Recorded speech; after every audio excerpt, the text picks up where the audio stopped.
What's good, Internet? My name is Attack Slug, and today is the day. That's right, FedEx just showed up. Got me a nice box here, straight from Newegg from California. Because apparently they didn't have any in their warehouse here in New Jersey. Usually you order from Newegg in New Jersey when you're in New Jersey, and it's here in like a day. But this one, for those of you who've been following the show for a little bit here, and have been following me on the Twitters, which you totally should. I post about video games and Simpsons GIFs, and then get blocked by Kevin Owens. But that's a different story for a different time. The story today is finally finishing this PC build, like 6 years in the making, that I started back in April. And that means that we finally have yonder Gigabyte GTX 1070 is here, and man, I am excited about this.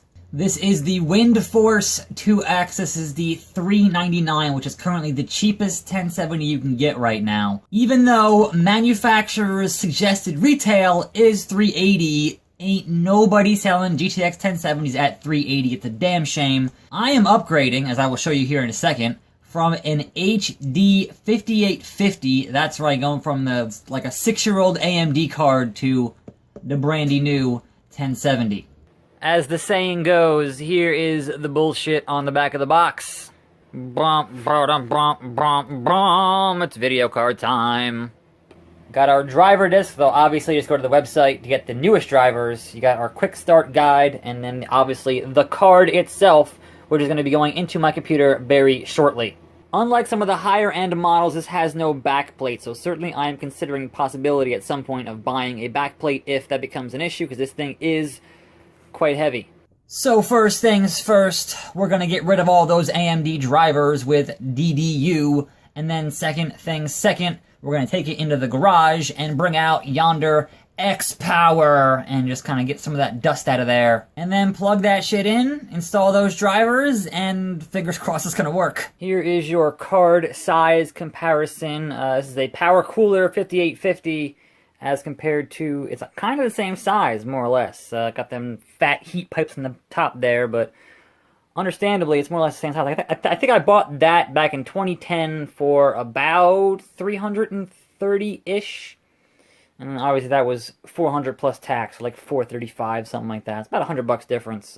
But 6 years is a long fucking time between video cards. Here is the inside of the case. Nothing too spectacular. Got the i7 5820K in there.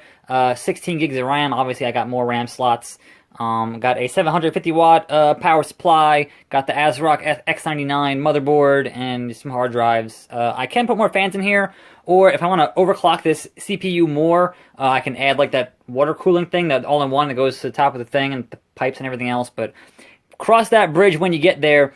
I'm going to put in this video card, and hopefully it should all go smoothly. I should probably mention this is a Corsair C70 case, Vengeance, and I like it a whole lot. And let's see if hitting, hold on, moment of truth, gonna hit this power button here and see if it boots up. Oh, I see a red light coming from something. That's good. Alright, so I did record a few things before I changed video cards. This is the old 5850. This is Metro 2033, and it is all maxed out. You can see there it is sub 10 frames.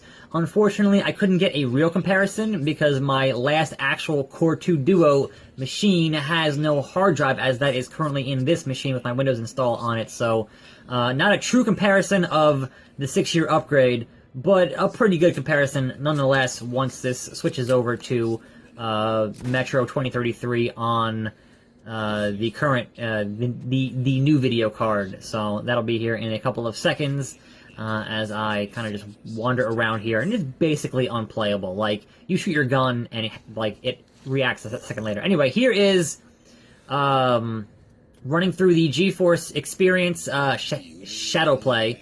The last capture was through MSI Afterburner, which took more of a frame rate hit than I, was really, had thought it would. So now that I finally have an NVIDIA card, I can move to an NVIDIA tool to look at these things, and yes, obviously much more playable.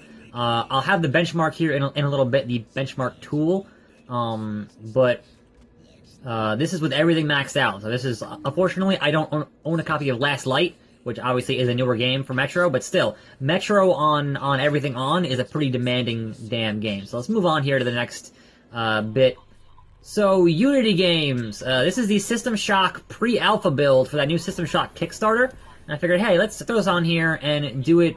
Got the black bars because I kind of fucked up when I hit record. That's a whole different story. But you see, this is not running, you know, the absolute as bad as Metro. But Unity games tend to be a bit unoptimized, and certainly a pre-alpha build would be quite unoptimized. So it never really gets above 20 frames a second here. So let us switch over to the new one, and you can see here I am way up there, above 60, no problem. And I've kind of fixed my little resolution issues a little bit.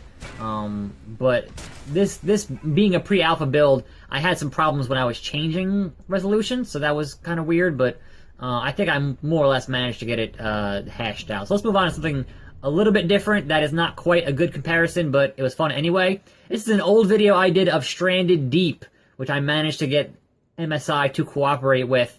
This is the old Unity 4 like launch version of this game, and just pay attention to the water here for when it changes over, because obviously they kind of rewrote everything for Unity 5, which is still, you know, it's Unity, but this is kind of like on the base, lowest level settings, and then changes over here. Look at that fucking water. This is on Ultra. This is on Ultra. We are well above 60 frames on Ultra. This looks gorgeous. So certainly, I'm going to hopefully be looking to have more videos on Stranded Deep here on this channel, because I've been wanting to play it for a while, and just couldn't really get it to run well on that 5850, or, you know, at a frame rate that I consider to be, you know, playable. And certainly with Afterburner, you take a hit on your frame rate. I mean, you do too on Shadowplay, but not as much as you do on Afterburner, at least on my machine. Anyway, I don't have any before and after footage of The Forest, but another game that I've had in my collection that, when they updated the engine to it, became pretty much unplayable for me. Like, even on the lowest settings, unplayable. So this is, I don't have a frame rate counter here, but this is on max settings. This is all maxed out on this card, and it was running above 60, and it looks awesome. And again, a game that I need to get time in my schedule to do videos on, because I've been interested in playing The Forest for quite some time. And I played about 5-6 hours when it launched, and it ran, you know, on lowest settings okay, but when they updated it, I couldn't play it anymore. So, looking forward to playing that. So let's get back to that Metro. This is the Metro benchmark. This is the Metro benchmark tool for 2033 that obviously I'm taking a frame rate hit here by the fact that I am running Shadowplay in the first place. But I ran 3 passes of this. This is the benchmark. This is every setting here is maxed out as high as it can get. And when I ran the benchmark 3 times without running any recording things, my average frame rate was 68. And that's before. I haven't done any tweaking yet. I haven't done any overclocking. This is the graphics card. Just popped it in the machine, installed the drivers, and went off to the races. So certainly there is a lot of tweaking I can be doing on settings, on the overclock and everything else. My actual CPU can get more of a clock if I actually wanted one. Right now it's running at 4, so there are many more options here. So one last thing, and that would be Besieged, which is also, I think, a Unity game, but you can see here black bars on the left and right. That's because my monitor is a 1610 monitor, and games that are like OpenGL, I have to actually put my resolution to 16:9 and force it into that to make this work properly, and I didn't do that here. So going forward, certainly I will always put the monitor in 16:9 mode before I, you know, get to it. But at some point, I'm going to buy a new monitor, because I really fucking need one. So that's basically it. Just kind of scratching the surface here. I got more tweaks to make. I got more things to tinker with.